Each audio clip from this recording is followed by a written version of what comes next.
I just want to take a moment.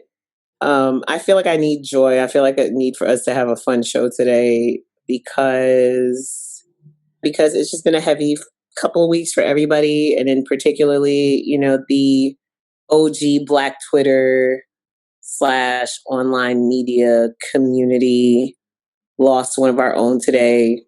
So, I just want to, shout out is not the right word, but, I want to, in a public place, thank Jasmine Waters, aka Jazz Fly, for the amount of inspiration that she's given us, for a legacy that she's left that's going to inspire other people. There tends to be this thing where, like, if you're a hip hop writer, or if you have a career in hip hop in general, at some point you have to grow up and move that on to something else or whatever. And for a lot of people, that growing up and moving on to something else means leaving their passion completely and going and doing something completely different. You know what I mean? And still being super successful or whatever. But she was the first of our generation of writers to go from blogging to television as a personality, and then to television as a writer. And not like on some hip hop shows, which there's no disrespect. Like, I mean that, I don't mean that as shade at all, because we need writers in all of our spaces, and we need writers, good writers, to write all types of content, right? That's how we all grow.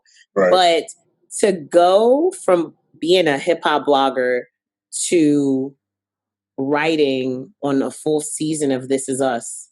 You know what I'm saying? Like, and every time I would see the credits at the end of the show and it would say Jazz Waters, I'd be screaming, like, this is somebody who I had, online interactions with. Like I said, in the early days of my Twitter experience on that, I like to call it Black Twitter 1.0. We have a lot of friends in common. I've seen a lot of people on my timeline who are in pain right now because they were actually, and I don't want to even make it seem like she and I were close. Like, she might not have even remembered my name if she saw me, or she might be one of those people that only knew me as St. Boogie and wouldn't know if you said Ty. But definitely somebody that impacted my life, that impacted my career, that, gave me something that I can tell my nieces about that want to go into journalism or writing or whatever. So rest in peace, Jazz Fly, man. Shouts to, sending lots of love to her music and entertainment family, as well as her actual family. Yeah. So I feel like I need us to turn up the energy, because I've been fucked up all afternoon about it. That's why we're starting so late, is because, like, that definitely just sat me back for a minute. So yeah, that's unfortunate. I saw Jerry Barrow post something about it on Instagram. The hip hop community and the hip hop writing community is super close knit, as is the hip hop community, period. So, it's the loss, it reverberates throughout, for sure. Yep.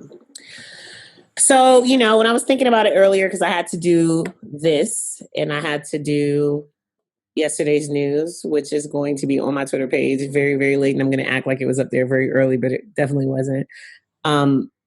It crossed my mind that the best way to honor a shining light is to shine yourself, right? Like, that's the best way for us to honor her. So we don't give y'all a kick-ass show. We have a lot of things to talk about.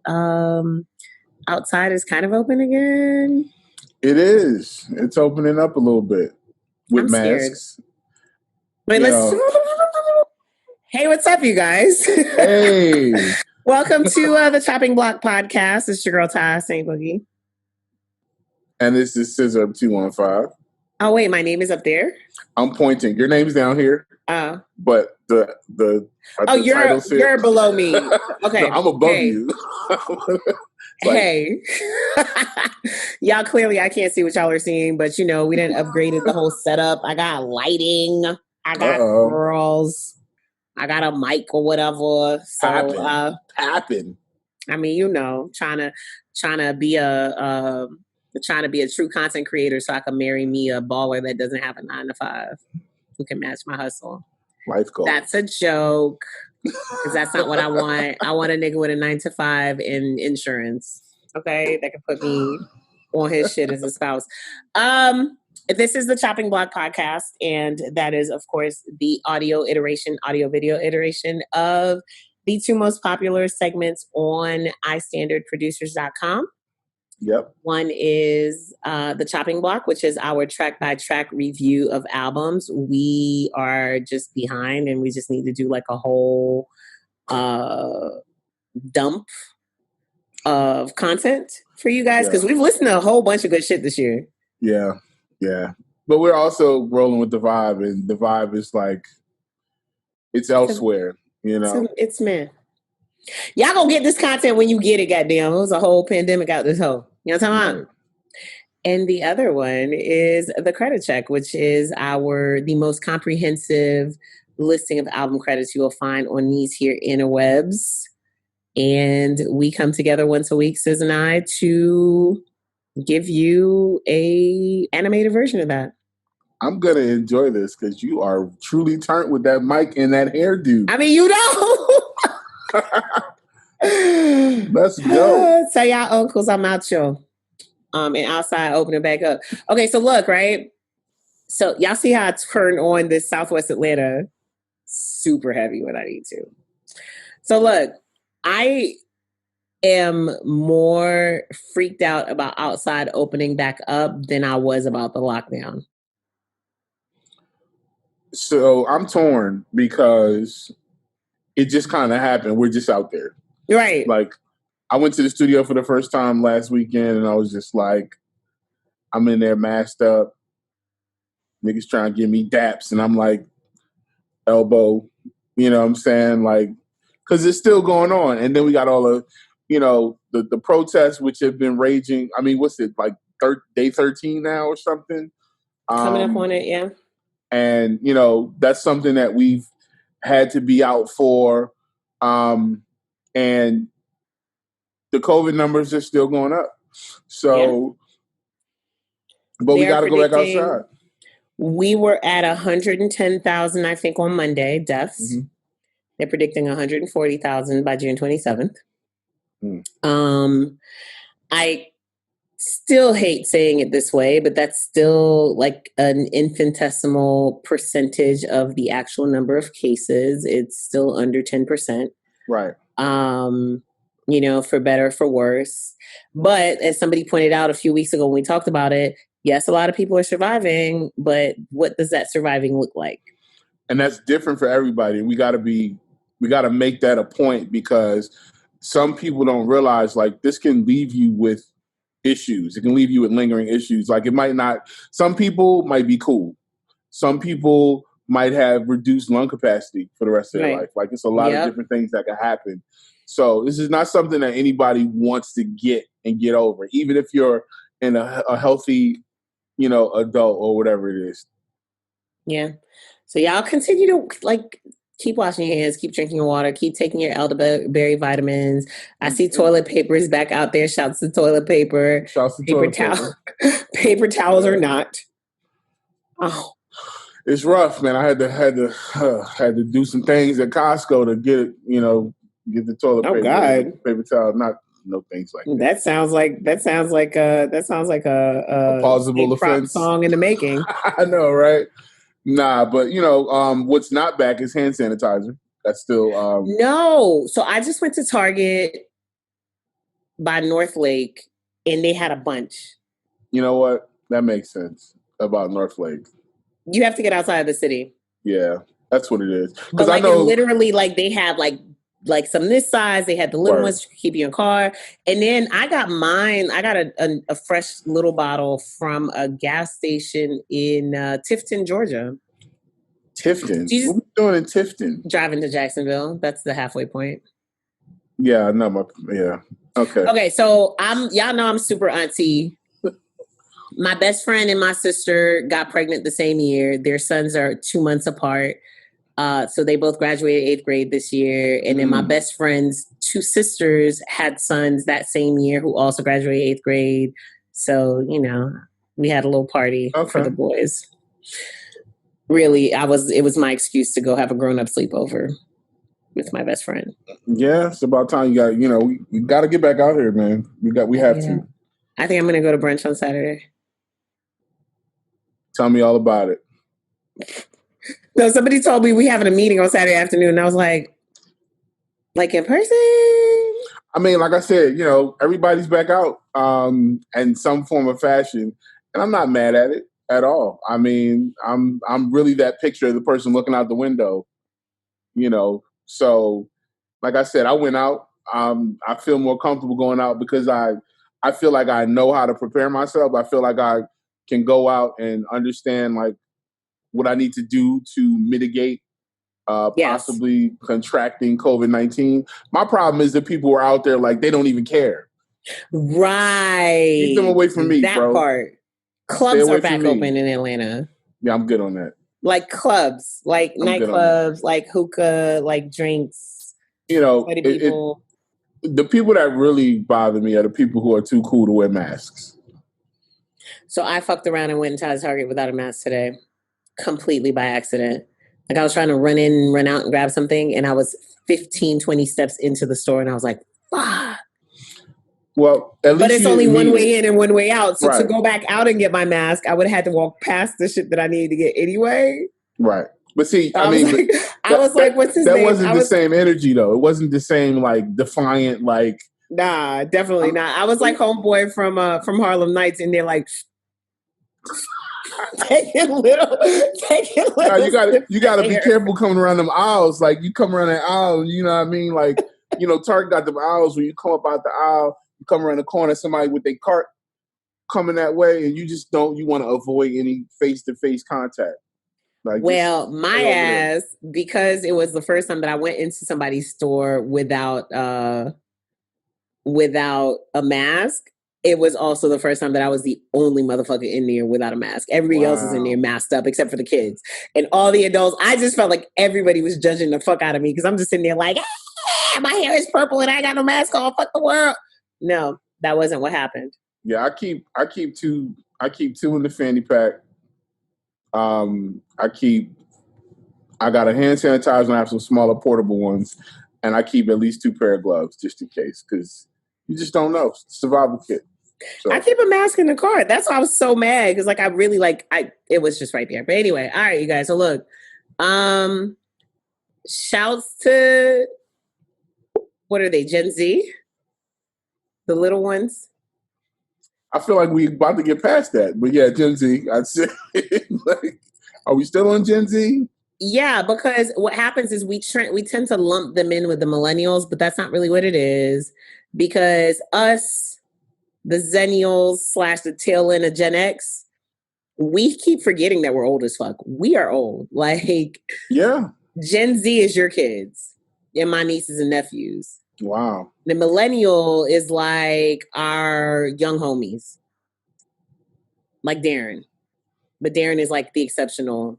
Well, I mean, technically millennials haven't. I'm making him take that name. Darren, you got to take that name, exceptional millennial. That's you. But he's well into millennial. Mm-hmm. Like, he's a millennial. Mm-hmm. We're like cuspers. No, but I'm saying he's exceptional because he's like, right. He's the anti-stereotype. See, I don't have a problem with millennials. I think most of the people who use millennial don't even know what a millennial is. They really don't. It's really the boomers. Yes, the boomers. So these kids have organized protests. Mm-hmm. These kids are on TikTok cussing out their racist parents. Mm-hmm. These kids are demanding change, and they're getting it done. Mm-hmm. Okay? Over the last week, we'd have seen Minneapolis say that they're going to disband their whole police force and just start from scratch. We've seen the state of New York, thanks in part to a petition that was signed by 750 people from the music industry, get rid of statute 54, it's something 54. But that's basically the law that allowed police departments to keep records of disciplinary whatever. Like they got to keep cops' disciplinary records sealed. Now they can no longer do that. And I believe there's another part to that where, Congress is trying to pass a rule where not only would that have to be in effect in all states where you have to open up those records, but also that a state can appoint an attorney general to investigate any case of misconduct. We've seen Adidas promise to change their workforce. We've seen, I just seen people get fired off of Vanderpump Rules for some dumb racist shit that they did. So the homie got fired off of The Flash. The CEO of CrossFit just stepped down for some dumb shit he said. Even better than the people being fired for the dumb shit is the people stepping down and saying, "Hey, give a Black person this job." Yeah. Oh, it's going down out here. It is absolutely going down. If last week you thought this was a joke, we ain't playing. But now we see, like, everybody that was like, "What are you guys doing? This isn't accomplishing anything." No, you literally need civil unrest. And that's why I said everybody play your role. If you're rolling to be out there, let those folks that are out there do what they do, support them however you can, and understand that everybody's got to play a part in this revolution, because this revolution is coming. Pick your battle. If you're in the industry, fight that industry, because we say systemic racism is in everything. It's in everything. And so I saw that job. Somebody posted that meme today that they were like, "Okay, cool. We've talked about the police. Like, it does not stop there. It's at all." That's why even the conversation about defunding the police is important, because one, I want y'all to understand, and I'm not saying this to be shady. No, go ahead. Or mean. Lay it out. Tell them. But defunding and disbanding are not the same. They're not the same. Getting rid of the police is disbanding. Defunding means taking the money out of the police department and putting it in other things. Right. To give you an example, the NYPD, and I'm going to pull this up because I don't want to misquote. The NYPD in 1 year had the same budget for just the NYPD as it was for everything else in the city, damn near. Hold on, let me pull this up because I really feel like y'all need to break that down. But while I pulled that up, the reason why I said that's important is because those dollars are then redirected to other things. They're redirected to school. They're redirected to mental health, to food insecurity, to housing. So you have, I'm sorry, I'm like, there's too many screens here. So you guys get to have, we get to put that money into other things that need that money to be there, because, like we just said, systemic racism is in everything. Everything. All right. So look, this is the statistic. In 2019, the NYPD had an operating budget of $5,668,823,000. Okay? Why? By comparison, homeless services, housing preservation and development, youth and community development, health and hospitals, and parks and recreation combined, $309,929,000. That's less. That's ridiculous. Okay? So what that means is we take that money out. What that means is, changes have to happen. There's certain resources that they don't have anymore. Maybe less people get shot if less people have guns. Maybe. Less people get shot if they have after-school programs, or if they have health care. Or if we send health professionals out instead of sending police officers to deal with schizophrenic people yelling in the street. Exactly. Because everything should not be criminal. And that's the problem. We over-police in America. We over-police. Why? Because there's also money involved in policing. The state also makes money off of prisons and tickets and all these other things. So all we do is lock people up. And who gets locked up the most? Black and brown people. So the state of California is also working to ban private prisons. Like, I really want y'all to pay attention. I really want y'all to know what's happening in your cities. And I want y'all to hold people accountable and stay on their asses. Like, y'all have to. Because when we talk about distractions, we were all talking about Congress showing up the other day in Kente Claus. They actually, this shit was ridiculous. Somebody said they look like a Wakanda chess set. And I was done with the internet for that whole entire day. I enjoyed the banter. You know, I'm always here for the jokes. Right. You know, the jokes are great. For the jokes. But pay attention to what the fuck they were actually doing, which is, like I said, they went in there and they proposed laws that would require, national reform, that would require access to the records across the country, that would give the Attorney General the power to investigate these things. And the reason why I say pay attention is because Congress went in and proposed it. The Democrats went in and proposed it. Now it's on us to call our representatives and our senators and be like, hey, my nigga, what's up with that bill, dog? Mm-hmm. Hey, fam, that bill is up for vote. Like, what are we doing? And, somebody was like, oh, well, Nancy Pelosi is still this, that, and the third. Cool. That don't matter. That's not the point. We getting distracted. And we get the bill distracted. passed and then vote her the fuck out. Like, it's fine. If you don't want her to be your whatever. Then pick somebody else. That's right. But San Francisco clearly keeps voting her ass in, so they cool with it. That's not the point. That we got to make these people work for us. Right? We and that's the thing. To make these people you can push politicians' platforms. You can push their platform because a politician's goal is to what? Stay in office. So if the people say this is what we want en masse, then that politician will sneak their ass on over to the left a little bit more. They will shuffle. They'll keep shuffling. Like, look at your boy Joe Biden. He's shuffling. You know what I'm saying? Because he realizes, like, there's a point where people are not going to be like, oh, yeah, I'm voting for him if you're not doing certain things. Right? So even at a smaller level, local levels, like, people are starting to realize, like, voting is powerful. We're not even going to talk about the shit show yesterday in Georgia with voting. They about to get sued.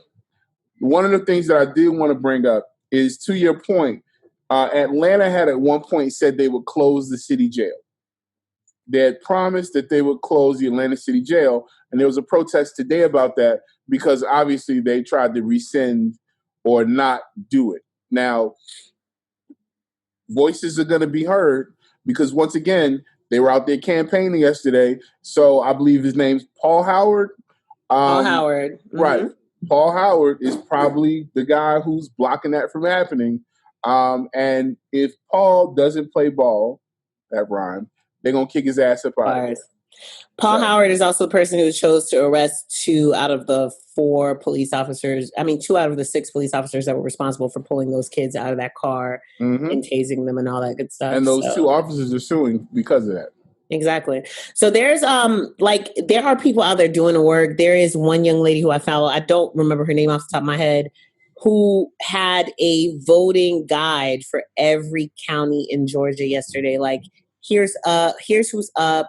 Here's what they believe in. Here's where, here's even who we're going to vote, who we're recommending based on X, Y, and Z for every single county, every single seat that was up. So you guys, I don't think that it has ever been more clear that it is important and imperative for y'all to vote, not just at the national level, but very, very much so at your local level, because those are the district attorneys and the grand juries that keep letting motherfuckers off or not arresting motherfuckers or saying they need to see more proof. When we have a video of somebody with their knee on somebody's neck for 8 fucking minutes and then having somebody else say, well, that's not really what killed them. What?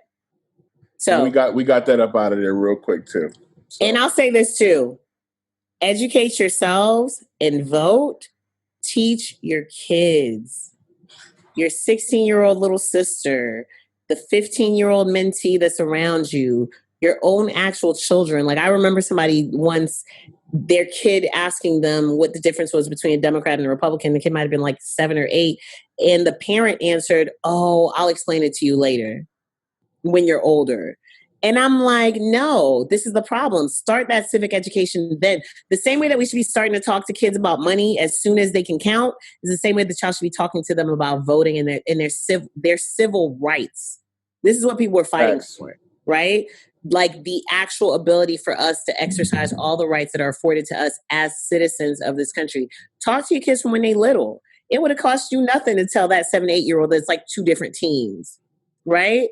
It's or 2 different teams. Give them a website. Like point them to a resource. Like, we let our kids play all these games. They spend all this time on these devices. Like, point your children to reputable resources where they can read. you know, where they can like, this stuff is out here. It's very important that we teach our kids these things, but we teach our kids how to learn. We teach our kids how to be productive members of society. Exactly. All right, I'm off my soapbox. Y'all, I can't vote, so this is all I have. All I have is to be out here talking to y'all and educating y'all and helping to facilitate for y'all the voting process, because my shit show of a country is a shit show that's going to take a whole lot more to fix. So since my kids probably finna be born here or whatever, might as well help y'all fix this thing here. All right. So in the midst of all of what's the most ridiculous company that you've seen a statement from so far in the midst of all this, the 2020 apology tour, as Apollo calls it? I mean, I don't even know. Like, it's just been weird, like waking up, turning on my TV, seeing Black Lives Matter on Amazon, or Netflix having like a special screen with all their Black movies that they recommend, or playing Call of Duty. Netflix looks like anyway. Playing Call of Duty, and every time I start a game, the whole screen goes black and it says Black Lives Matter. Which is really weird considering it's Call of Duty. And the racists are losing their shit. I don't even know. I mean, it's all weird because I'm giving people time. I'm not passing judgment. And the reason why is because it's cool to make these statements. And I'm not mad at these statements if they back them up with actual things. And I don't mean just a donation. I mean, even the donation, but go. Actual structural change. And one of the things, you know, we'll get into this later, but Sha Money was talking about, like, who gets to see where that money is going, who's responsible for making sure that money is actually allocated in a responsible way and going to the actual problems that need to be addressed. And that transparency and that oversight is going to be a big part of the actual change. So that's how I was getting to it. I'm cool with the pandering Olympics. I'm okay with it if it actually results in actual structural change. Yes. So I'm okay with some. Some I feel is a little ridiculous, a little more ridiculous than others. Like, I got an email from Petco and I was just like... I got an email from Chime. I've gotten an email from Uber. I've seen the two most impressive that I saw, and well, shit, y'all know what's up, were actually from two dating websites. I'm not going to tell y'all which ones because, like, shit's already weird enough as it is. But, like, one of them had a pop-up that came up and it said, you know, like, we don't tolerate hate, but we want you to take a moment, like, before you continue swiping, we want you to take a moment for all of these people who will never have the chance to find love, and listed out. No, but that's some real shit though. Like, listed out like 20, 30 people who we've turned into hashtags, whose names we've probably forgotten over the last 10, 15 years, you know, from Sean Bell on down, from Amadou Diallo on down. I thought that was kind of impressive.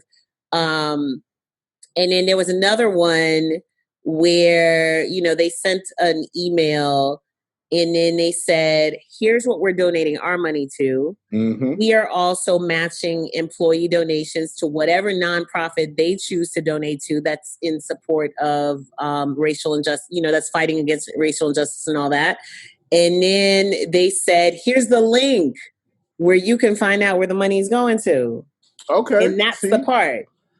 Okay. That brings us back full circle. I know what I saw, what was ridiculous. So I saw, and this is in the music producer space, I saw a company that sells kits and is making, and has bragged on the internet about how much they make, the owners. They created a drum kit. I guess they went and got all these producers, they borrowed these sounds, and they accumulated this charity kit to sell to the urban community, to donate to the urban community. And I was confused because I'm like, why don't y'all just donate? You make all this money off of us. You make all this money off of you make all this money off these young black kids, and now you want to sell them a kit to donate to their community, to their cause. Like, y'all in the urban space. Welcome to the urban space. Don't come to the urban space and ask these black kids and these brown kids to, buy this kit so we can help fix racism. Like, the shit's weird. And then everybody donates to this. Oh, we're donating to the NAACP and Black Lives Matter. Shout to Black Lives Matter. The NAACP, as a movement and a galvanizing unit. But who are you, and what exactly does that money go towards? And also, if anybody knows anything about the NAACP and what they're doing in the last 20 years, please let me know. Please let me know. And just a point of context, my uncle was the president of NAACP for a time period, and he skated up out of there because wasn't nothing going on. I mean, listen, if we as 40-year-olds, if we as people, in our late 30s, early 40s, cannot point to a single solitary thing where we feel like the NAACP is who we would turn to, ask for whatever. Like, I asked people for resources when it comes to voting, and people said the Urban League before they said the NAACP. The ACLU. Like, what y'all doing? The NAACP That's a valid has question. not been a factor in my lifetime. In my adult lifetime, for sure. Absolutely. And if you're mad, then y'all should be doing something about it. So if these companies are just throwing money at the first black name they see or the first black company they see, then we're gonna be judging you too. Because there are things that you can do. The company I spoke about, they're local to Atlanta. There's tons of black things in Atlanta that you could give money to locally and actually you could literally give money to fucking producers because niggas been out of work since February. How about that? How about it? How about every DJ, every background musician? How about every actual artist? How about you create a fund for that? Instead, you want to put together a kit to sell to people, which is what you're doing anyway. I don't care if 100% of the proceeds is going. That means you're doing nothing. At the right, exactly. At the grand scheme level, the most ridiculous to me was fucking Pornhub. Talking about something they gonna do an all ebony focused week. Bitch, if y'all don't shut up. Like, first of all, black folks only go on there to look for ebony. First of all, y'all ebony should be popping regardless. Like, I don't even understand why y'all think you need to put it in the front. Like, people can't fucking find it and don't go straight to it anyway. Y'all shut up. Yo, when you put the ebony content to the forefront, are you blocking the rest of the shit? So I'm gonna be honest. I don't even go there for that no more. I go to aggregator sites. I'm not gonna mention them, but there are black aggregator sites that text me that go to the other various ones. And they might send you to Pornhub. They might send you to another place with a more popping video, and they have much more of a selection for everybody. So shout to y'all. Less homemade amateur shit, hopefully. That might be. I mean, no. White folks love black people, and that's cool. Right. Like, that's not the issue, Pornhub. So I don't even understand what y'all thought y'all was doing. So, well, Pornhub gave away a free week during the pandemic. So, Pornhub is always gonna get in there and take advantage. That's just who they are. Pornhub has done that in every single thing imaginable. So this is completely on brand for them. You know who really did impress me though? Who's that? NASCAR. Yo. NASCAR. Bro, listen. Because NASCAR didn't have to say nothing, and their bottom line would not have been. NASCAR didn't have to do shit. How many black people are at a NASCAR race any damn way? Not a lot. And there's only one black driver. They didn't have to say or do anything. Instead, they made a statement, they donated money, and now they've banned the Confederate flag from all of their events. Listen, for anybody who does not know about NASCAR, because I know a lot of folks might not know about NASCAR, but NASCAR and the Confederacy are almost hand in hand when it comes to that flag and going to a race. I used to live in Richmond, Virginia, and we had the Richmond 400. And you'd see Confederate flags and NASCAR all over the place. Charlotte, nothing but Confederate flags and NASCAR. NASCAR took a huge risk. And I'm just going to say it like that because it's straight up. Because their entire fan base is Southern white folks. That is their base. Their base of operations is dead in the middle of the South. So for them to have done that, man, y'all got my respect. Crazy. I might have to go, listen, I might pull up at NASCAR. We might have to. But that's amazing. Like, if you want to make change, that's the kind of change that you should make. But like you said, and like I was getting ready to say when I mentioned the politicians, they do have, and like Sha Money mentioned it, yep. Y'all got to stay on top of these people. Okay, cool. LA is going to take $150 million out of the $1 billion budget for the LAPD to give. It's fine. It's fine. I'll take your $150 million for right now. Like, I'm not going to say no to that $150 million. I wouldn't say no to 100,000, really. But stay on their asses. Make sure you know how to access that money if you're an organizer. And if you're just a regular citizen, make sure you know how to check in 3 months where the fuck that bread went and what they did with it. Yes. No, definitely. Y'all got to stay on top of it. Did you catch the LAPD Zoom call? No, I didn't.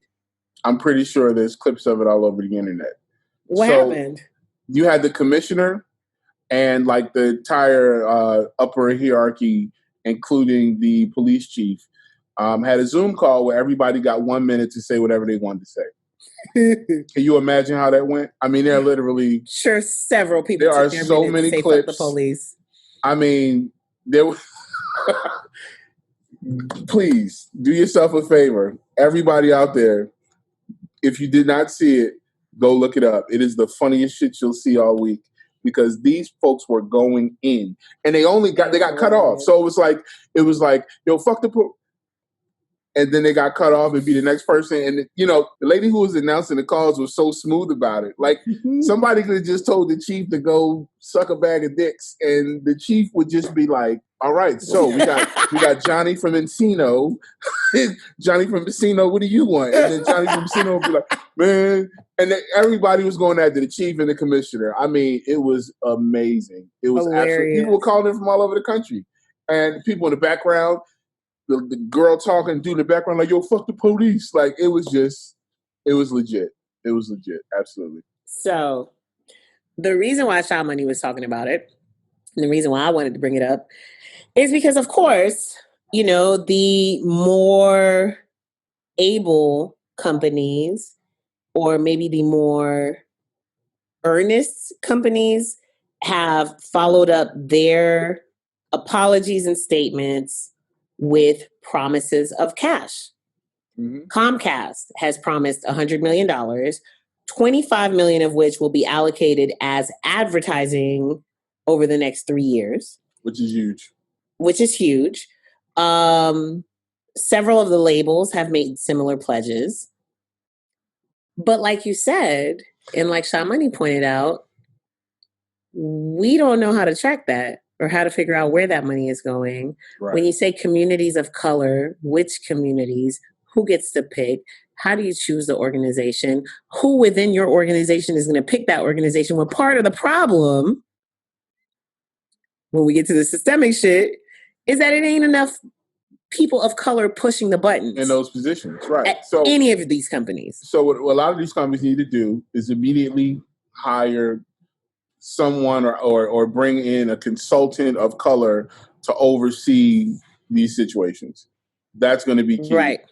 If you don't do that, if you're not worried about that, I can't take you seriously if you have somebody who does not connect with the community dishing out money. Because what you going to do? You're going to give it to Black Lives Matter and NAACP. That's it. So another thing that popped up, let's see, how are we going to start this so we can switch this into the music? So first, we talked last week about how the whole pause of music and everything, how that kind of didn't really... Why am I moving a mouse that's not connected? Hey, hi, how are you? Hello. It's Wednesday. I'm still on Monday's to-do list. Yeah, the show must be paused was a conversation for last week, but now we've evolved. We're moving from the we're upset and here are demands to the we hear you and here is how we attempt to meet those demands. And some of the attempts people are saying are performative. Some of these performative attempts, I really feel like there are people who mean well who just don't know any better. Mm-hmm. Like there's a campaign that happened today called Pass the Mic, I think. I'm gonna look it up while I'm talking to y'all about it. But essentially what they did is that they went and they got some white influencers to share the mic. That's what it's called. So they got a group of white influencers, actors, celebrities, whatever, to have Black women, because these are mostly women, I think they were all women, have Black women take over their Instagram pages. So essentially, I'm putting you in front of my audience, right? Sounds like a great idea. My thing was, you're not matching them up interest-wise. You see what I'm saying? So it's like, okay, you take an athlete and, well, maybe the athlete is the only place where that wouldn't necessarily make sense. But like, let's say you take somebody that is a food blogger and then you put somebody on her page who is an athlete. How does that inspire her followers to really continue to keep up with that person that's an athlete? Right. And I think it was a great idea. I think that a lot of people are missing the mark right now because they're moving too fast on these great ideas instead of building them up and really giving them some meat. Because this whole share the mic thing, I think all happened. I got to look it up. I think it all happened today, in which case I think some of the voices are lost. And like I said, I think that y'all kind of rushed to just match up people and didn't make sure that it would make sense on a grander scheme of things. If Myleik Teele is an influencer who's been talking about business for a long time and who owns a brand called The Curl Box, which is obviously based in beauty, right? Put her on somebody's platform who does the same kind of thing so that there's a reason for her fans to stay engaged. Right. Another one that we saw that you and I had a difference of opinion about was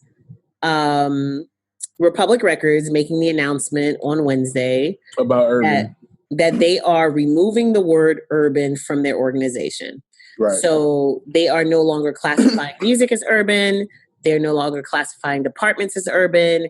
And none of the executives who had urban in their titles will have that in there anymore.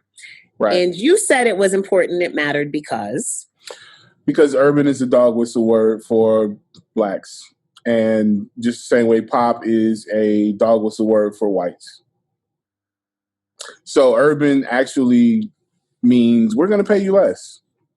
Yes. And pop means we're going to pay you more. So, it's funny because like the conversation was today, a lot of those OG executives kind of echoed my concerns with the word urban, things that have been going on.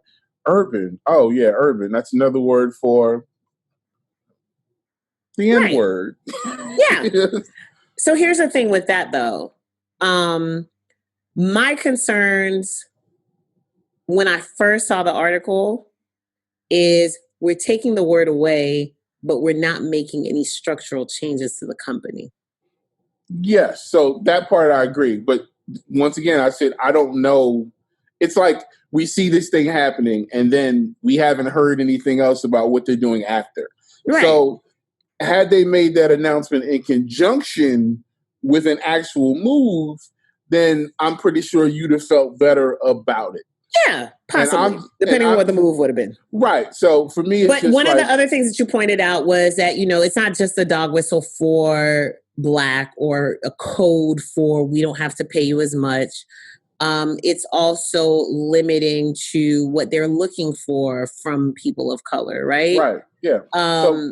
So for us, for people who work in executive positions or people who are trying to, actually work in music, like it limits what you can do because they classify you as urban. So they say, oh, okay, well, Ty, you're an urban writer. So you couldn't possibly survive in this pop space, or Sis, you guys only do urban beats. So when it's time for great pop records, we're gonna go elsewhere because we don't think you have it. I mean, I had a whole dude email me, and he sent me some records, and they were of a country vibe, country pop, and I guess he went and looked at my photo on something, saw that I was black, and emailed me something more to my taste or some weird dog. Which he might have said urban. So this is the thing. Taking away the word urban does not get rid of implicit bias. Implicit bias is a thing. Implicit bias is a thing that affects Black people, people of color negatively across the board. I am going to tell you right now, because I know a lot of times people can't see it in themselves. I have implicit bias where anytime I call a company and the person who answers has an accent, yes, I am a fucking immigrant. Every time I call a call center and somebody answers with an accent, I immediately have an attitude because I immediately feel like there's going to be a communication barrier, right? So that's what implicit bias is. I don't care what you call it.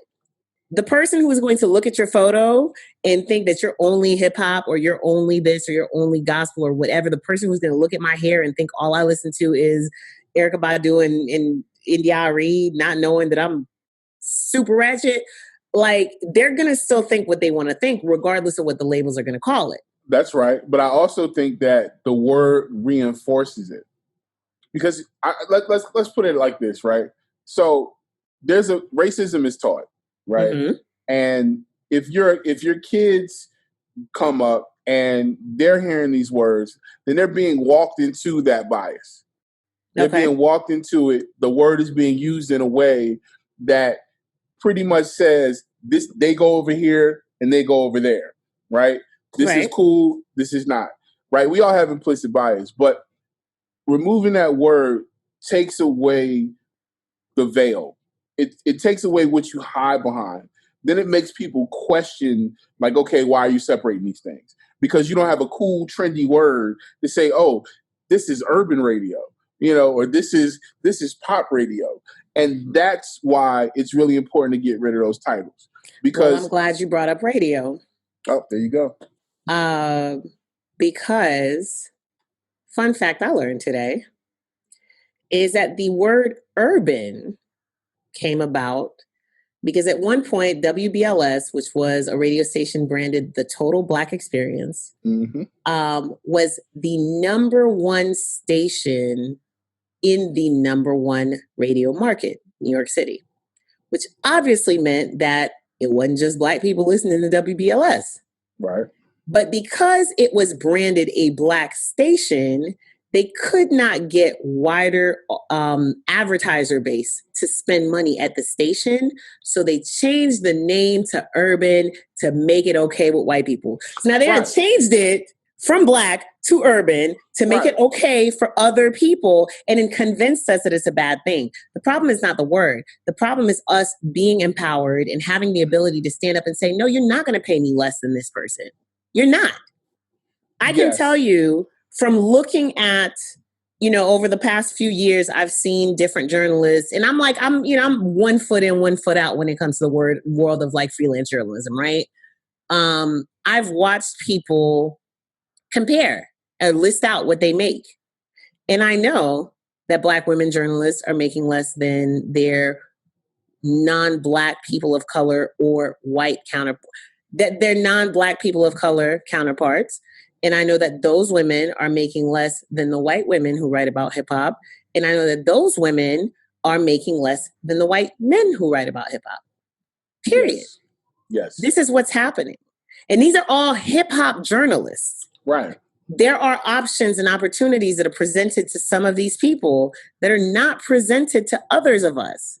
Mm-hmm. I have watched some of the biggest names in urban journalism this week guffaw on social media about how many people are coming to them like, hey girl, yeah, we know we said no to like every pitch you sent us for the last 3 years, but Black Lives Matter and we need a Black voice to write about it. So, hey girl, the word urban ain't the issue is what I'm saying. I still think the word is a part of the issue, no matter how it started. I mean, it started so that they could make money off of us. It didn't start so that we could make money. It started because the dynamic has always been our art being utilized to make money for white people. Okay. Since forever. So using that word went from the way we make money to a secret sniggle behind closed doors that's urban, to a classification that literally dictated where you worked at and how far you could get. Right. So let's bring it back to that conversation that happened today. Eddie Blackman, who is an A&R at Atlantic, I believe. I think that's where Eddie's at. I'm going to look that up while I'm talking to you guys. Has been doing a series of conversations with A&Rs specifically since the pandemic started, which I thought was super dope because y'all know I like niche things and things that have a clear focus. And so, he's done different things. Like he did a celebration of, was it Dreamville? No, it was Jamla. So when Jamla's 10th anniversary, I guess, was this year. So he got, Ninth and a bunch of people from over there together to talk to them. So he's been doing really, really focused, like women in A&R, Mm-hmm. And so after what happened last week with the show must be paused and a bunch of people being like, yeah, but hey, record business, that ain't what you need to do for Black people. There's this whole laundry list of things that you need to do. You got been trash. Since been trash. He's an A&R at AWOL Records. And so he got together today, Chris Hicks, No ID, Hip Hop, and Sha Money. If you're listening to this podcast and you don't know who those people are, go ahead and shut it off. It's fine. We're not for you. Yeah, because those guys, the influence that those guys had on my career. Is, I wouldn't be here if it wasn't for Sha Money. So the influence that these guys have had on my music library as a fan. Oh, that's okay. On the world's music library. Hop is probably one of the first execs whose name I knew. Hop and Sha Money. Sha Money's Haitian, so y'all know I fuck with Sha Money. Super extra heavy. Hop is one of the first. Hop is one of the first guys who everybody knew and didn't know that they knew his name because he was getting mentions like this in Jay-Z records. Exactly. So and the conversation was basically like, how does the music industry address its ills? One of the things they brought up with this whole urban thing. But what stuck with me for that conversation is that those four guys at the very, they are the pinnacle of what any A&R should want their career trajectory to be. Mm-hmm. And they're like, yeah, no. Hop said, Sha Money at one point said that he was the EVP of a. So one of the things that he mentioned, because I want to kind of do it in order. One, I want to direct you guys to Sha Money XL's Instagram page, which I think that's exactly what it is, at Sha Money XL. Sha Money XL, yeah, Sha Money XL. And those of us from the mixtape world know him as that. Mm-hmm. And for those of y'all who don't know Sha Money is... I'm not explaining. Nope, we're not explaining who any of these people are. If you want to know, go look them the fuck up. Google is right there, my nigga. No, absolutely. I was trying to be nice. No, not them four. Them? Nah, absolutely not. Look, I'm just surprised. And Mikey, that's the clip right there, my nigga. Absolutely not. I don't know how many people were on that call, but I hope it was maxed out because that's one panel that everybody, especially if you Black and you want to be in music, right? That was required reading. And also, but beyond that, I really want y'all. I think that Eddie is saving these calls. I saw that it was recording today. Okay. I believe that they're on his YouTube. If you are aspiring or early in your career or at a midpoint in your career, these are all panels that were really worth going back to listen to.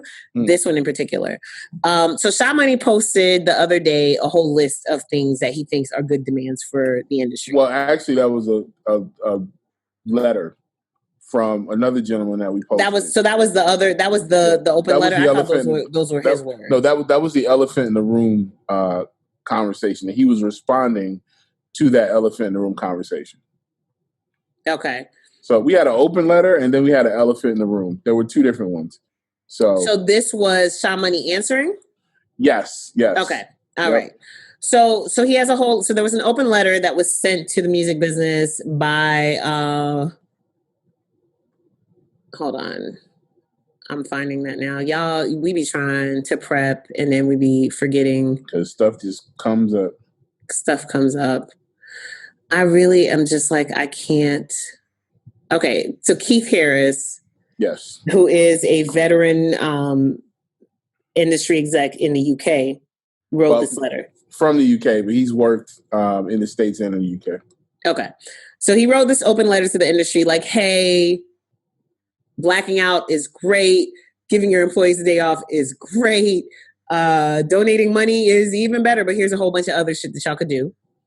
And then Sha Money went through and asked for a lot of these things. And so one of the things that he mentioned on his list, which you can see on his Instagram, but also mentioned on the call, was training, was saying that they put urban execs or black execs into certain positions, but it's for show. They don't give you access to certain information. They don't give you the ability to really learn the business so that you can then take it and move on to somewhere else.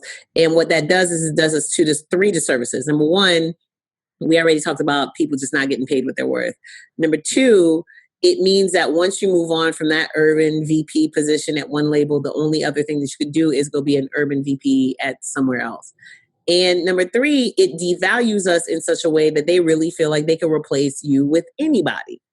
And then they go and they grab whoever who thinks they could be an A&R or has found, I don't want to say lucked up, but has found some talent and is able to bring it to the table. And that's why y'all know that is the biggest, like, A&R is music business scam job of the world. Like, everybody and their mama is an A&R consultant.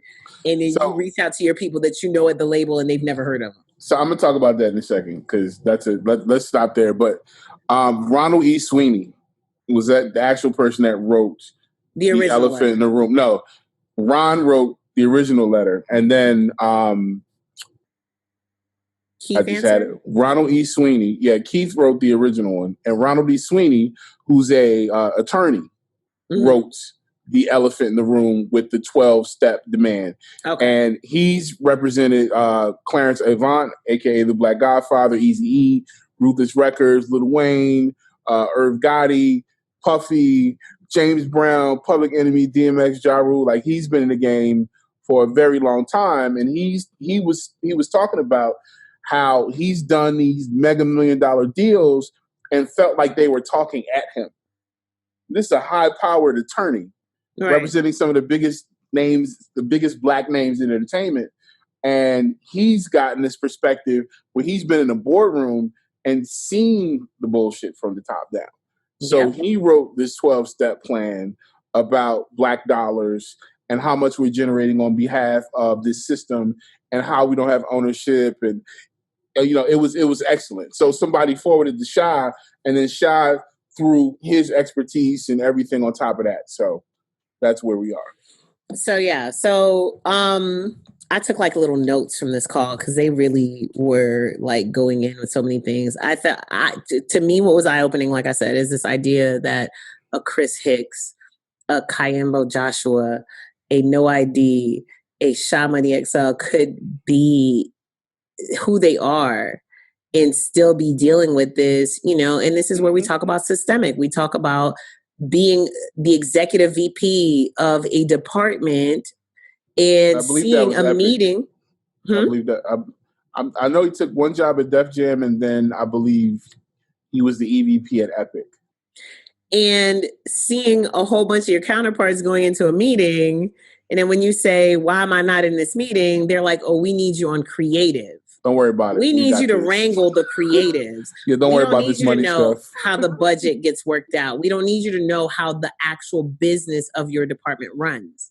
That's crazy. The crazier part was No ID said, even if you saw it, they wouldn't let you in on it. Even if you saw it. That makes no sense. That limits all of us. And that explains why for so many years, so many of the OGs were like duffing the rest of us off and hitting us with the Heisman, not wanting to put us on because they don't have nowhere else to go. Yeah, Where are they going to go? And also, they didn't want to put a lot of us in these bullshit situations. That's not everybody. Everybody was not being that altruistic. Well, we just going to talk about. I'm just going to talk about the people that came from their time period because okay. I don't want to confuse them, and that's why when I go back to the A&R assistant conversation, we got to date. That's not something that always existed. The first A&R assistant I've ever heard of was don't say his name.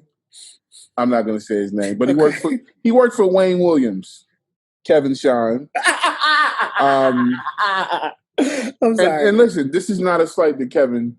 I'm sorry. I'm laughing too hard. Kevin's put in a lot of work. You know, I'm not here to talk about Kevin, but that was the first time I'd ever heard of that term A&R assistant.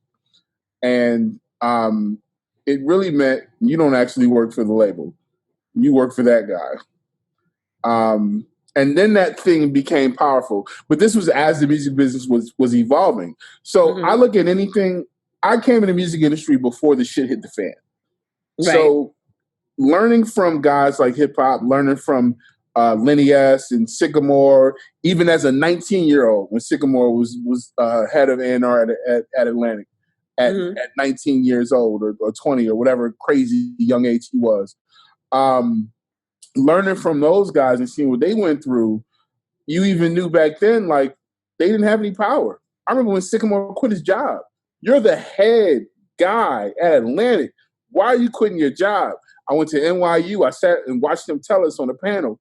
He's on the panel with K-Slan and all these other industry people. And he said, because I had no power. Because some 12-year-old little girl is going to go tell her 75-year-old grandpa that Soulja Boy song was popping.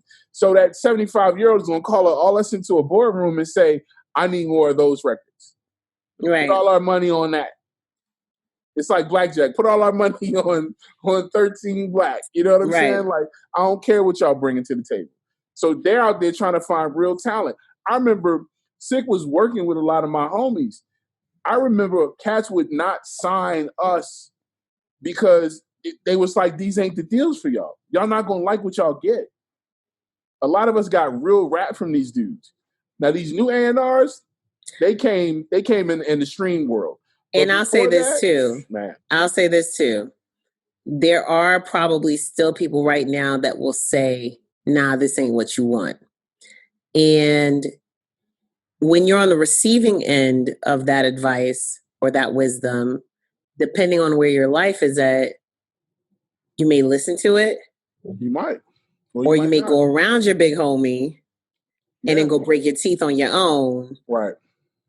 Or, you know what I'm saying? Go around your big homie and then get told that person was hating on you and still end up with a shitty deal and not realize that you were in a shitty deal until it's too late for you to get out of it. So I will say that, like, everybody's not out there trying to screw the younger people coming up behind them. But, they did also point out that part of the problem is these younger people, these hungry people who want to be in the building so bad that they will take that job, that $500 job for, or $500,000 job for $100,000. And it's the same problem that affects everybody that is in some way, shape, or form, at least affiliated with hip hop music that I know of. I have told somebody this is how much I charge for a bio, and they've told me that they're going to get their little sister, who is a English major at whatever school, to write it instead. We know DJs who will say, this is my price, and somebody else will come in behind them and be like, I'll do it for half that money and stay for twice as long. Producers do it. All day. Everybody does it. Mm-hmm. Everybody does it. So what they ended with, and we have to end it here because otherwise we'll end up having done a whole reaction podcast to their damn shit. What they came with, and it's something that Sis has been saying, and I know that you've been working with certain people on it, we all got to come together.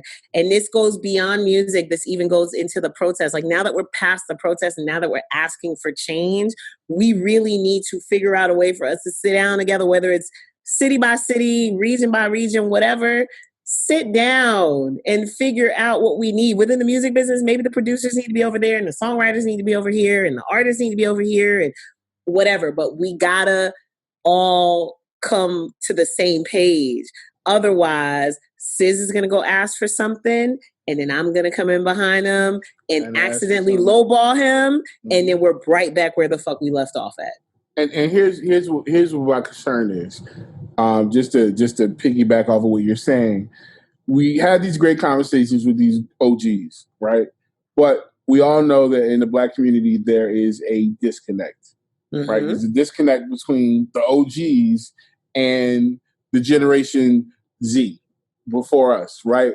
So the information that these OGs gave, I don't know if it's necessarily going to trickle down in the way it should unless we organize and have these conversations. I also don't know their capacity. Like, I don't know how much time they're willing to invest to make sure that it does. So that's my concern. It's like, okay, great. I'm glad y'all did all this. Y'all took the time, but no idea how much capacity do you have to donate your time. And they've all donated their time, but this is a huge undertaking, right? And one of the things in music and in the Black community is clout. One of them said something really key. They talked about we all got testicles because there's a lot of ego involved. And it's like they said stuff that I say every day.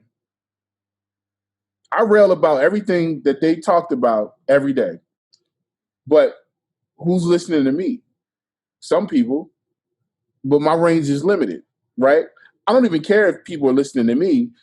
I just need more of me to be out here in these places, having these conversations, because these guys aren't going to be those people. And that's one of the big problems with the whole Black Lives Matter and everything that we're fighting for is we have to figure out a way to have these conversations in all these places and make it come back to a bigger thing. Like, we have to build a coalition, and it has to be city by city, town by town, and we have to all report and have meetings and all that shit. That's why when they said the show must be paused, I'm like, well, who's doing this? Right. Because I want to be involved, because I got a whole bunch of people behind me that need this information who look to me for it. And I know it's a bunch of me, different people in these different circles who are just as vital, but y'all not letting them in the information. Y'all not letting them in these meetings. It's the thing at the top where it's a cool or club. You're overestimating your reach. Exactly. A lot of us overestimate who we're talking to, and don't realize that we're in echo chambers, especially on social media. Like, I've come to the realization recently, I think maybe because everybody's sitting at home, every time something happens, y'all in these damn verses, y'all was versing me to death my whole entire timeline for 7 straight hours. Everybody's talking about the same shit because I'm in an echo chamber. And it makes sense. The echo chamber that I'm in is, because when I got on social media, I followed a bunch of people who did the same shit that I did. And then I haven't gone through and maybe refreshed my timeline so that I can see other shit, right? So, it brings us right back to what Killer Mike said last week or the week before last. Plan, plot, strategize, organize, then mobilize. Yep. Look up all those words. So look up mobilize, because it don't mean what you think it means. There has to be people out here there has to be people out here recruiting and looking for those people who are willing. Willing to put in the work, willing to spread the message. And that's going to be key. And that's, like I said, having been in the music business in a position where I could see a lot, but stay low, I've seen a lot of bullshit. I've seen a lot of how people act, and it's a lot of funniness. We just need to make sure we get all that stuff to the side, because this is something that's going to benefit all of us, our kids. We can't fuck this up. We cannot fuck it up. And, that was the thing I think at the end of the call that kind of disheartened me a little bit, is because a lot of people are tired. Our OGs? Nigga, I'm 40. Okay? Everybody on that call is people whose names I was looking at in CD inserts in college. I won't say high school. Maybe Chris Hicks high school. Hop and No ID college, I think. Yeah. The point being, these are people with 20 plus year careers, and that's the part where I saw them. So that's not counting the 5 or 10 years maybe that they were grinding before that, trying to make it out. it makes sense that they're tired. It makes sense that they don't necessarily know how to communicate the information properly.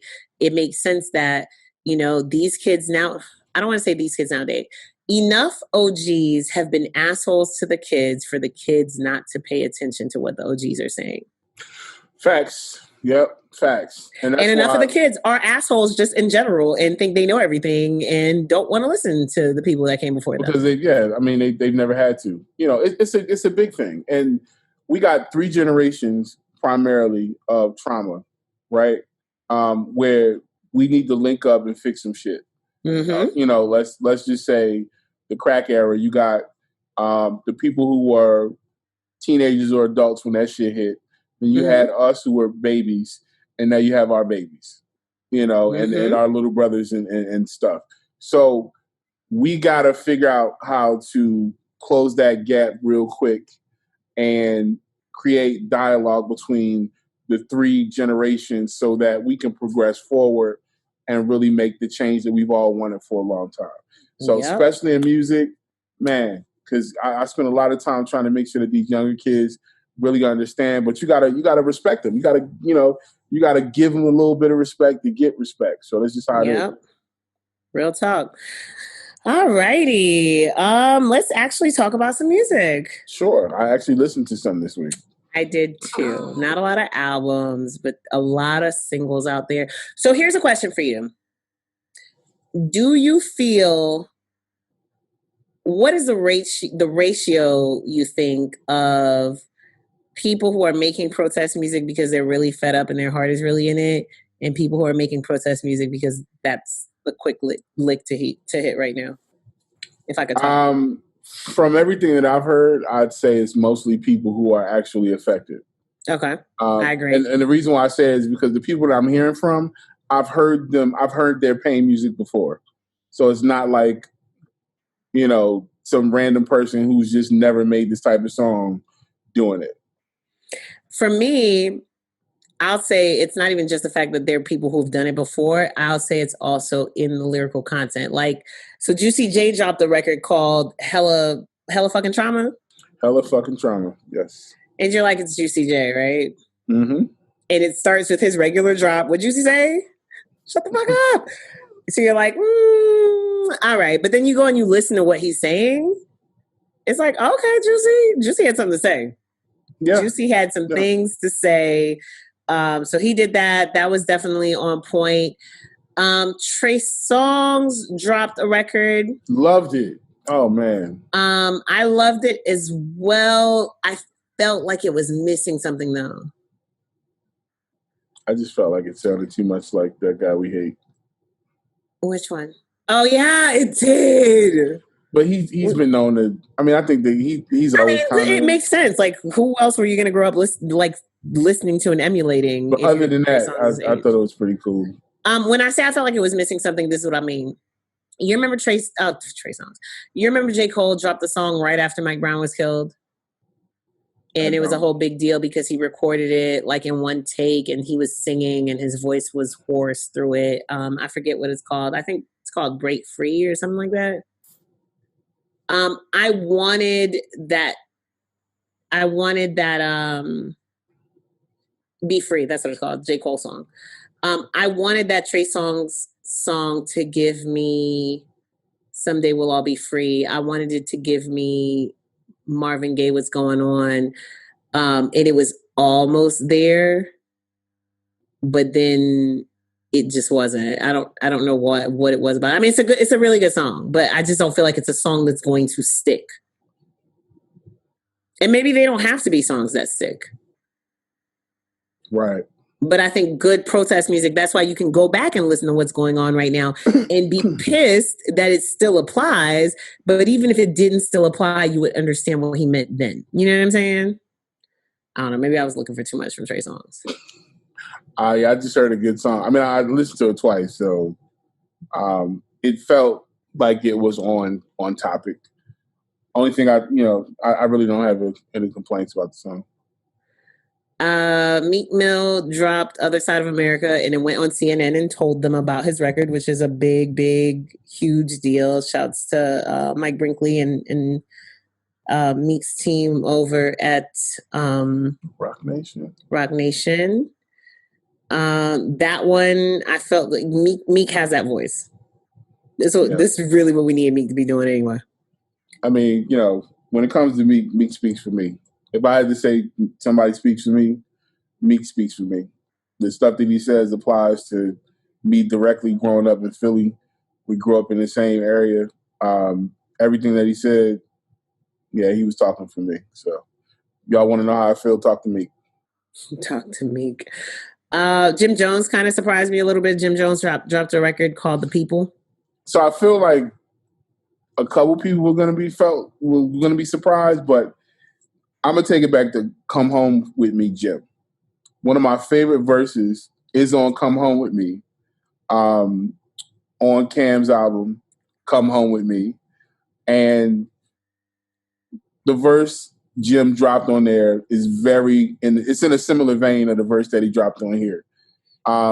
Jim always addressed struggle.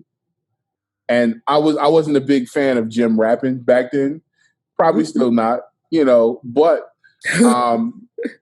when he goes in like this, that's hilarious and terrible. I really rock with his records. So this is a really good record. It's something I would listen to. I listened to it more than once. It's a dope record, and once again, it's on topic. But it's Jim being vulnerable. He's a black man from the hood. He knows the struggle we all do. That's why, like everybody we spoke on, everybody can draw from their actual life to write these records. Like we've all been harassed by the police. We've all seen homies dead. We've all seen how the system fucked over families. Like we know anybody that's black should be picking up a pen right now and going crazy because we've lived it. So Jimmy lived it, and he really went in. This was a really solid record for him. I'm glad that people are weighing in. I'm glad Jimmy weighed in on that. I am too. Like, I don't want to discount anybody, even though you said this T Grizzly record, Mr. Officer, was worth listening to. And I see Queen Naija and members of the Detroit Youth Choir on there, and I feel like maybe, but it's fine. So, I'm not the biggest supporter of T Grizzly. Not that I don't support T Grizzly. It's just I'm listening to a lot of his music. Right. But once again, this is a guy who's had recent situations and things going on in his life. And for him to be able to... Oh, shit, you just reminded me that his aunt died. God damn it. Right. For him to be able to use his voice to speak out and be a voice for Detroit, it's important. It's important that all of us use our voices right now. Because it ain't about like, yo, this record was dope or, it's my favorite record. It's like, are you reaching people? Are you getting the message out? Like, are you... Because clearly this man got a huge audience. All these people have huge audiences. So I'm glad that they're just using their voice to reach out and really get the message out there. Because, like I said, the kids need to hear it. This is about the kids. You know, the youth, they really need to hear this message. In that spirit, I'm going to leave Damian Lillard alone. I'm just going to not. Damian Lillard, a.k.a. Dame Dollar, dropped a record called Blacklist. But it wasn't really a record. It was like spoken word. Oh, okay. And I tapped out on the line where if anybody in my circle does an underage, I'm snitching. And I was like, this is a really weird time and place to put that into the conversation. Oh, okay. So I just left. What else? as I often do. So I see Azalea Banks dropped a new record featuring Lex Luger. It's called Black Madonna. That was Azalea Banks? Wasn't it? No, Black Madonna's a rapper. No. There is a song called Black Madonna. Oh, was that Azalea Banks? And it's Azalea Banks and Lex Luger. Is it? Wait, now you're making me have to go double check the link to make sure I'm not crazy. I don't know. I didn't see her name on it. Who did you sent me there? No, she dropped another song. Oh, you were talking about a different record. I just saw that she had dropped a song. This is the song. It's called Black Madonna, featuring Lex Luger. Okay, well, joke's on me. Jokes on all of us. Maybe she heard us when the other day people said, man, if she would just shut up and just like rap. I'm at the triple check that. Hold on. Hold on. I'm no. I'm pretty sure. Nope, that wasn't her. Well, that's not the one. The song that I saw was something called. Is it? Oh yeah, no, I guess this. It was. Well, shit, Azalea Banks is out here, y'all, because y'all said y'all was gonna cancel Doja Cat as soon as we got free. I made a mistake and listened to an Azalea Banks song. I have not heard it yet, but I wanted to. So she dropped something this week. Hobson dropped the joint called Kumbaya that y'all should check out. I've heard a lot, and I listened to it and enjoy it. About Leon Bridges. He has a record called Sweeter featuring Terrace Martin that is solid out there. Record. Very solid record. But as we mentioned last week and we're mentioning again today, there's a lot of really, really good music coming out of our frustration, our anger, our sadness, our collective what the fuck is 2020 and why are we here?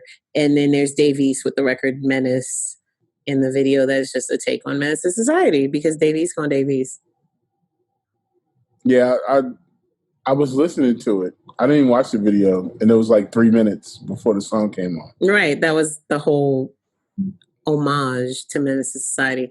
So I want to shout out the artists. I feel like every week for the last 4 weeks, we've been talking about artists getting their firsts on Billboard, and I'm just curious if it's always like that and I wasn't paying attention before, or did something happen? Because, like I said, every week it's been, so-and-so's got their first Hot 100, so-and-so's got their first album on the Billboard 200, so-and-so's da-da-da-da. So this week, Tierra Whack has officially gotten her first entry on the Hot 100, and it's thanks to a collaboration by Lil Yachty, with Lil Yachty. Yachty made a song and put Tierra Whack and A$AP Rocky and Tyler, the Creator, on it. I like Yachty's album. I'm sure it's a really good album, but Yachty put himself on a song with those three people. I like it. You like the song or you like the album? I like all of it. You like Yachty's verse on the album? I mean, on the song? Mm-hmm. Okay, cool. I'll go back and listen to it. I'm just excited that Tierra Whack, it has, a headline and is on the Billboard Hot 100. And because I feel like Tierra Whack just should be a bigger topic of conversation. And hopefully this is going to be the song that gets her there. Why you laugh? Why are you laughing at me? You know we live in Atlanta, right? Okay. Hating on that man. I'm not hating on that man. I said that if I was him, I wouldn't have put myself on that song with those people. Why? It's his album. All three of them rapping. Rapping is very subjective. Sure. So, somebody told me that 2 Chainz shouldn't have jumped on that Run the Jewels record, which I thought we both agreed that he was rapping his ass off. Yeah, but okay. Run the Jewels is a whole different conversation because I listened to that album and I wasn't impressed. I thought that was a decent 2 Chainz verse, but I didn't think the song overall was. I don't think it fit. You don't think the song fit the rest of the album? No, I don't think 2 Chainz fit the song. What they were doing. Shit, I don't think Lil Yachty fit his own goddamn song. So there you go. But it is listed as both their songs, so I'm just gonna pretend it's a Tierra Whack record. So she's got her first Hot 100. Let's go, TT. Huh? Let's go, Philly. Then St. John has his first top 10 with a 4-year-old record. He has a record called Roses that was remixed by some kid in some Eastern European country. I can't even remember what country it was. Actually, wait, I was actually prepared to have this conversation and I have the link open. There it goes. Yay, look, Mama, I know how to do my job. Shit. No, I don't. Where did the article go? God damn it. Boo. Anyway, the song is 4 years old. Somebody did an unofficial remix of it and released it in Europe. And now all of a sudden this 4-year-old record became St. John's first #1 on any chart, because it was a #1 record on the pop electronic, like as the remix was the #1 record on the pop electronic charts back in April. And then it was at the 34th spot on the Hot 100. Now it's in the 10th position. Last week it was 14. So, yeah. I don't even know how these charts work anymore. I wonder if they're going to redo all these charts with all these. Because Billboard's racist too. Mm-hmm. So since they're rap singles charts and all that stuff. So the guy's name is Imanbek. I don't know if I'm pronouncing this right. Imanbek is what it looks like, or Imanbek. And now I can't find the damn article. Okay, there we go. Is that the article that I was looking for? So it was uploaded it wasn't even released. It was just uploaded to YouTube. Well, that's released these days. That is released.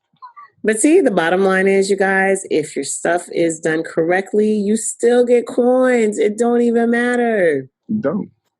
And then the baby has his first Hot 100 #1. Nice. And he told all of Twitter, he said, y'all niggas gonna stop hating on him. What's the song? The song is called, it's him and Roddy Ricch. No, him and Roddy Ricch. It's called Rockstar. Oh, I haven't even heard it. Roddy Ricch? Huh? So I don't think I've heard it. I haven't heard it either. But not in that space. That doesn't deter me from anything these days. I'm old. I be in the house. I can't even fuck around and hear shit no more. I'm just in here by myself. So I just hear my shit. But this brought out an interesting conversation. So somebody said, you want me to tell you who it was? No. Let's do it the fun way. Somebody said that they can't understand. So basically they said, if you look at the baby, he dropped 2 albums in a calendar year, like DMX did back in the day, because last year he dropped Baby on Baby and he dropped Kirk. Mm-hmm. They said he was one of the first major hip hop artists to step up during the pandemic and say, I got some new music. Then he dropped a new project on April 17th, right? Blame It on Baby. And then the quote, I'm going to quote this directly. And yet hip hop fans are hesitant. So no, let me go back.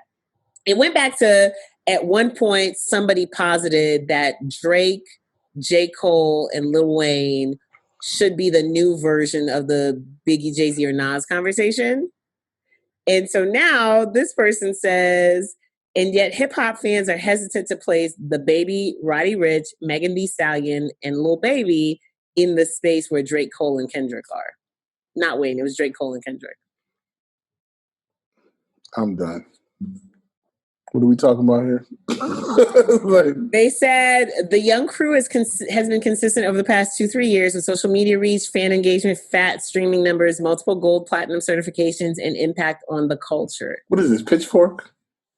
No, this is Elliott Wilson.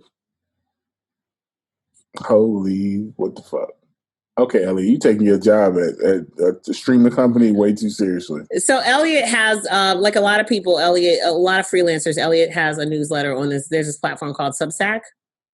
I need Elliot to stop trying to be 25. I love Elliot, man, but come on. You don't got to try to connect that hard, bro. You just don't. You don't. So if Drake, Cole, and Kendrick were Biggie, Jay-Z, and Nas, has this generation's next version of that emerged yet, or is it still Drake, Cole, and Kendrick? It hasn't even emerged. Like those people, first of all, last year Megan was just starting to even be a factor. Like, come on. So you're taking Megan out the conversation? No, I'm just saying. Like, I would also take Roddy Ricch out the conversation. Who just came out of nowhere. Actually, all of these people are people that see, and I think that was where the difference is, right? Like, you cannot be a hip hop fan. You can't even go back 3 years and see anything with these people. You cannot be a hip hop fan, a diehard hip hop fan, and know a song by one of those 3 people. You know no role models. You definitely know several Drake songs. Drake got songs on damn Just Dance. You know at least one Kendrick song. Yeah. I don't know that you can say that about the baby. I don't even think that's it, because nowadays we live in a different era.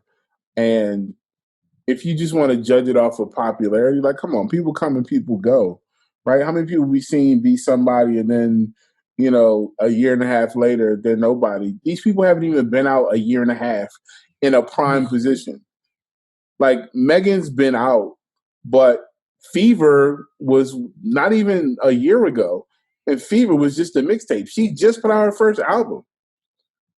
Like, she just dropped her first studio album, bro. Like, why are we talking about Biggie, Jay-Z, and Nas? Like, what? Come on, Elliot Wilson. Stop. Well, in his defense, we're not talking about Biggie, Jay-Z, and Nas. We're talking about Drake, Cole, and Kendrick. But yeah, he said this equals that. So we are.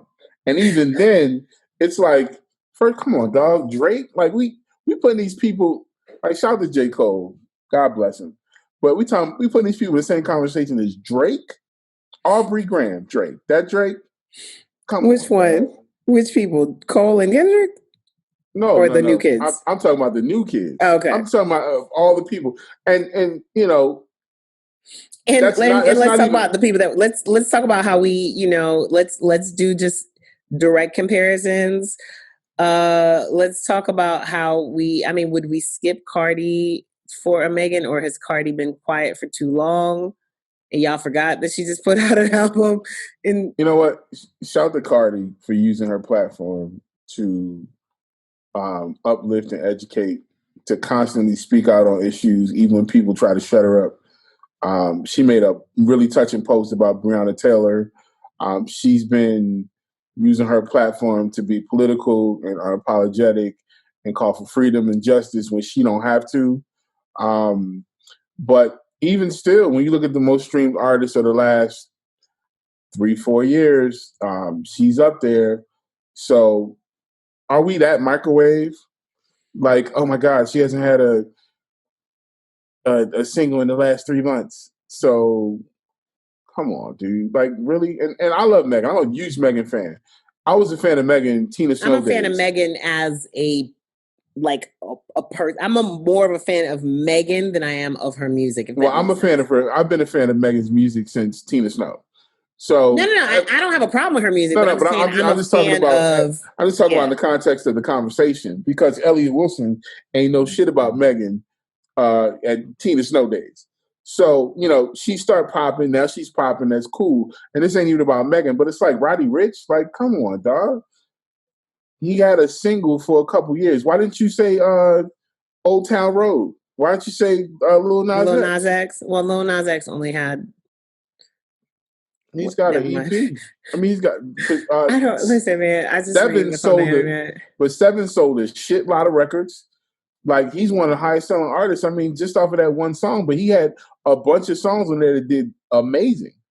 So I'm like, just the people that he chose was weird. It's not the conversation of somebody from this generation. It's just, you just picked up. But you keep not answering my question, though. Who is it in this generation? Has that person emerged yet? First of all, you shouldn't have skipped over Uzi, because Uzi just dropped 2 joints that did numbers back to back. Uzi's been doing numbers for the past 5-6 years. Like, he's not even new anymore. All right. Uzi's been killing it since what, 2014, 2015? I don't know how we skipped over Migos. Oh yeah, he just. When we talk about, because this was the criteria. The criteria was, where was it? A lot of people. That's just a weird. If the criteria is being consistent, social media reach, fan engagement, streaming numbers, gold, platinum certification, and impact on the culture, I think Elliot's compromised, dog. I think Elliot's compromised. You're the ups. Okay. I didn't say that. Actually, I didn't say that. Because you go say something about Tidal on Twitter right now. He's gonna retweet you instantly. I get it, man. I get it. No, it's fine. I mean, but what does that have to do with this particular group? I don't know. Because it don't make sense. I'm still trying to get somebody to. Because it don't even make sense. I was still trying to get somebody to explain to me Roddy Ricch, but I don't. Need anybody to explain to me Roddy Ricch? Because I don't have to get it. Roddy did a really good thing with a song and with an album, and shout to Roddy Ricch, and they got nothing to do with that. But he just ain't been around long enough for us to even be having this conversation. And I'm talking about in the spotlight. It's not that he ain't been putting in work or, his grind or whatever, but really, he didn't even say Nipsey Hussle, dog. Like, I'm just saying, it's a bunch of people that you could have said. It's a bunch But if you would have said Nipsey, then people would have been like, oh, you're just saying that because he's dead. Well, I mean, Tupac and Big was dead and people start putting them on. I'm just saying, whatever. I'm just saying, you have a lot better. Never mind the fact that the first person to tell us that people were having a Biggie, Jay-Z, or Nas conversation was actually Jay-Z. So I never vetted that statement to see if niggas was actually doing that at the time where Where I'm From came out. That was a whole conversation because that was the conversation, like, who's the top MC, and I mean, he left Pac out, but by that time, I mean, Pac had passed, but at a point, when Where I'm From came out, yeah, Pac, what was that? It came out same year that Pac died. Where I'm From was 90. It was on Volume 1. That was 96. Volume 1. Yeah. Was no, Volume 1 was 96. Wasn't it? Yes, it was. No, Volume 1 was 96. His first album came out in 96. Oh, Reasonable Doubt was Reasonable Doubt. Okay. Doubt was it was 96. recorded in 96. It dropped November 4th in 97. And Pac died in September of 97. Well, of course he wasn't going to put him on there because he ain't like him. So I mean, but also, that'd be for bar's sake. Like, how would that bar have sounded if it wasn't an argument all day about who's the best? He would have put it in the bar before. Come on, Jay. We're not giving Jay a pass on that one. He could have put that. Also, the three of them were from New York, and the song was about Brooklyn. And it probably wasn't a lot of dudes on a Brooklyn stoop caping for Pac. It was probably the one guy out the crew that would be like, what about Tupac? And niggas would be like, yeah, fuck out of here. Da, da, da, da. Nah. I think that's what happened. You couldn't have a top rapper conversation without Tupac in 1996, 97. It just wasn't possible. I don't care where you lived at. Well, maybe, okay, so Pac did die September of 96. So maybe he didn't put his name in there because he was gone. You're right. They also had beef. So, I'm not mad at it. I mean, it's cool. I like the line as it is, but that was an actual conversation. But this is crazy.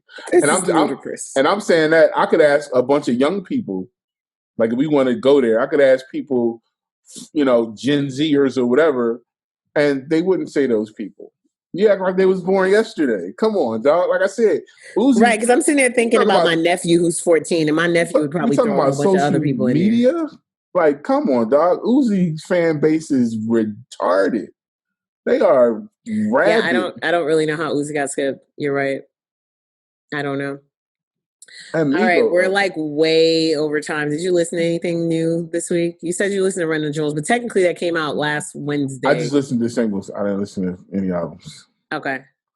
Cool. I'm going to tell you that I listened to Wiley, and I have two observations. That finally happened? Yeah, Godfather Part 3 dropped. I lost interest. So I'm going to tell you, this is what I found out. One, I found out that Brooklyn drillers are doing it wrong. And B, I found out that drill just ain't for me, bro. Brooklyn drillers. So let's take the first part. Okay. What do you mean? Okay, Brooklyn drillers aren't doing it wrong. What do you mean? They haven't figured out that all the beats don't have to sound the same yet. And we talked about this a couple weeks ago that they're starting to get there. Yeah, they are. Mm-hmm. There was one song on this Wiley album where he actually gave me 3 different beats and 3 different flows on one song. I'm mad the headline is Wiley releases final album. Okay, whatever. So I just actually listened to one of my NS10 V10s, and they did UK drill versus international drill. So I got to listen to a whole bunch of drill all day. And yeah. I was going to ask you to share that, but don't. It's not for me. It was cool. Y'all know I'm always very good at like knowing the things that are not for me. There's a lot of shit that's not for me. I'm allergic to pineapple. Pineapple ain't for me. Pineapple good as shit, dog. Pineapple is amazing. I know this because I wasn't always allergic to pineapple, but bring some cut pineapple in here right now. It's not for me. It will literally kill me. And I think drill will too. But I really was looking listening for to a Ballsy song. Wiley. I was listening to a song. Well, because drill, UK drill comes from like garage music in the UK. So what he's doing is what he's doing, he was doing before drill. And then, so it's weird because, drill comes from two different places. The flow comes from the UK and the music comes from Chicago. Okay. And somehow you get this meeting in the middle and it became Brooklyn drill. Let me tell you what else fucks up UK drill for me. The flow, when I think of that flow, the first thing that comes to my head is Big Shaq. Wow. In that Fire in the Booth skit. But that's the gun go like that's the first thing that comes into my head is that quick maths line. Mm-hmm. So it's all ruined for me. But that was the one album I listened to this week. I want to shout out Big Javi. Big Javi is literally a kid that I've watched grow up and has now released his first project. And it's called I lost it. It's called No Pen, No Pad, Just Pain. I want y'all to go check that out, especially all you people who actually no, if you're listening to the show and you think that there's no good new artists out there, like just stop listening. It's fine. We'll be okay. We can do without you. We really can't do without y'all. Please, like somebody, can y'all just get us to 100 listens on one episode this month? Can we do that? That's our ask. I would like for us to reach 100 listens on one episode. That made me feel like the rapper who's on stage, like, could y'all be quiet and just listen? We always looked at that rapper like he was crazy. Like, yo, just rap. I didn't say be quiet. I just said just listen. No, we just wanted him to rap because. No. Are you telling me to just podcast? If he rapped and it was dope, then people would. No, our time is coming. Our time is coming. All right, so go check out Big Javi. Flatbush Zombies dropped an EP as well called Now More Than Ever. I didn't get a chance to check that out, but y'all go check that out. And then we did mention Sammy. Sammy dropped the whole album. It's 12 tracks. So I might listen to that tonight since I got to stay up late. Did you see where I am? Huh? Did you see, this is where I am? Jurassic Park? No, it's Wakanda. Oh, Wakanda. Shout out to T.I. Just saw mountains and I saw an unidentifiable animal next to you. My bad. All right. This week, we're supposed to finally get that Empower Africa project today. So that should be out already. Today, Wednesday, not tomorrow when you guys are listening to the show. And then on Friday, we've got... It's a very odd week. It is. Yeah. Smoke Perp. Got Chloe and Halle. Did this RMR project? Well, we must have talked about it earlier. Yeah, Chloe and Halle. Okay, so the RMR thing, right? First of all, shout out to Ism. Or did people push? Maybe people pushed things from last week to this week. Yeah, this is what I was about to say. So, we thought RMR was coming out 3 weeks ago. Then it was supposed to come out last week. And I believe it got pushed this week. Why? Because the full credits were out. Okay. The full credits are out, but all the songs don't have titles. So they just released a single this week. I'm so sick of him. I'm sick of RMR. So they just released a single this week again. I know Timbaland did one, and then Ism and Dunk Rock did another one.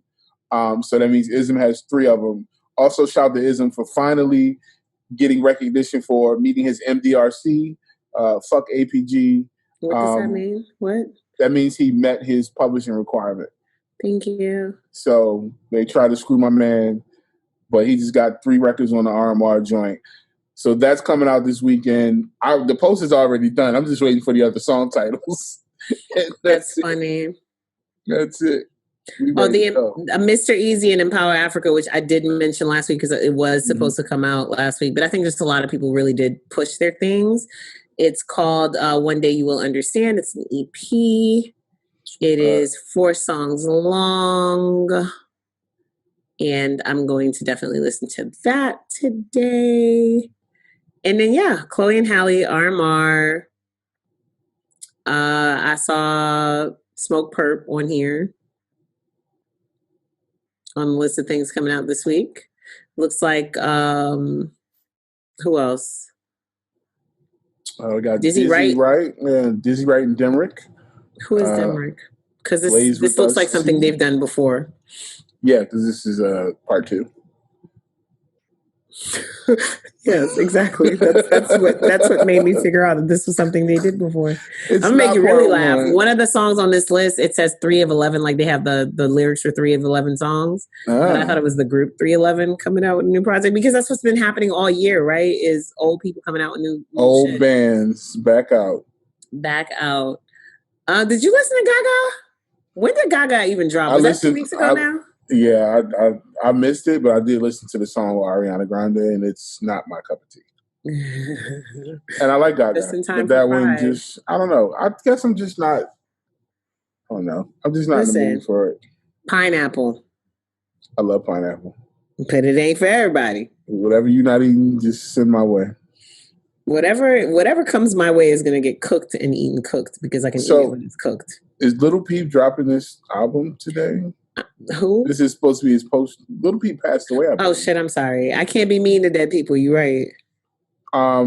Damn. So they're supposed to be dropping his posthumous album today. So we'll check on that to see if that happened. Speaking of posthumous albums, I want to shout out Stephen Victor, who was Pop Smoke's manager, and whose label Victor Records is Victor Worldwide is actually the company that's going to release that Pop Smoke record. So he's the one really like out there working and making it happen. He launched a nonprofit arm of his label now called Victor Victor Foundation, and started it with $1 million. Put $1 million of his own money into the foundation, and said it's a starting point, and I know it's going to take much more than that to affect real change.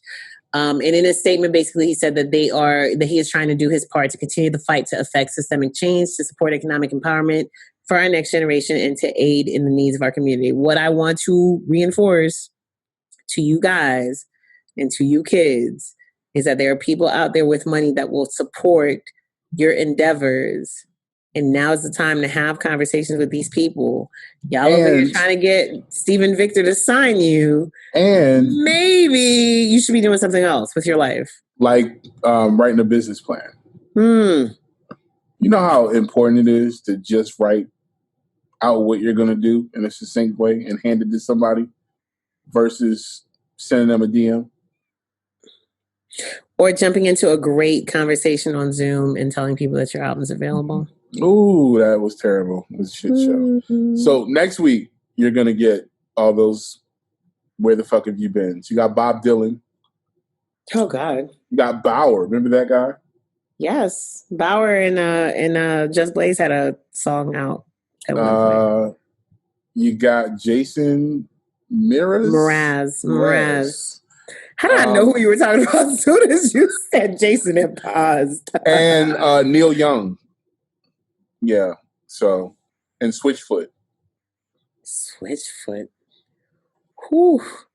All right, you guys. That is going to do it. You know what, sis? Tomorrow, inspired by you, I'm going to listen to Come Home With Me from beginning to end. Yes.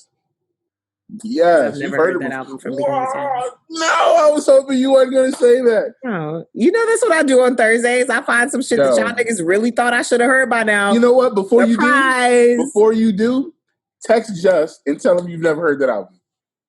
Just ain't gonna do shit.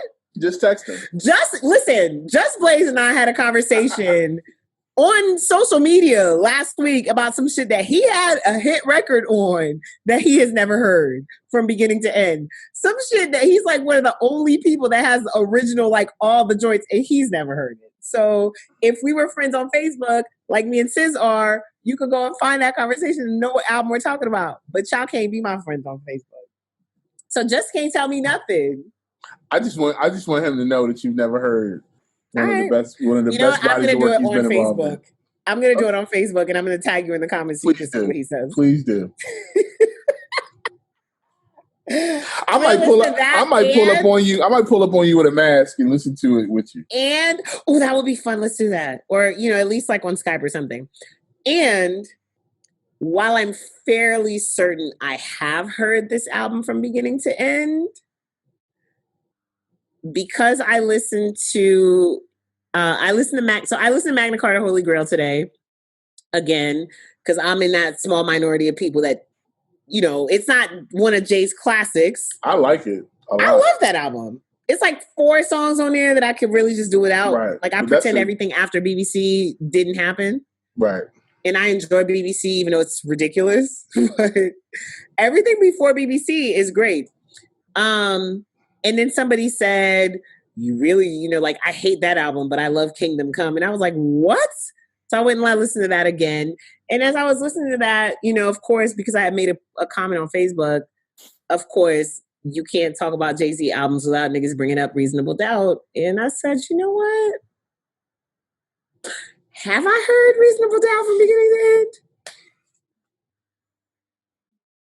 I have. I mean, I'm sure I have. Although that album does not hold for me the weight that it does for the rest of you motherfuckers. It does not. But I'm going to listen to it again tomorrow. What? I've got nothing. I know 22 Tools by heart, though. What about Brooklyn's Finest? Huh? Yeah, I know. That's a major record. But I'm just saying, I don't know that I've necessarily heard that. I mean, I know I have. I have. Okay. I believe you. You call yourself a Jay-Z stan. We got to talk. I am. Okay. I am. And it's fun. Me and Blue can discover that album together. That's going to do it for us today. He is at Scissor215 on all social media. And she's at Saint Boogie if you need to spell it. It's right there. The Saint is spelled out and the Boogie is real. I keep forgetting. Well, I mean, no, there's some people that are listening, so they can't see your nifty graphics. The show is at The Chopping Block. No, it's at The Chop Block Pod on everything but Instagram, where it is at Chop Block Pod. And the brand is at iStandard. All right, y'all. Peace.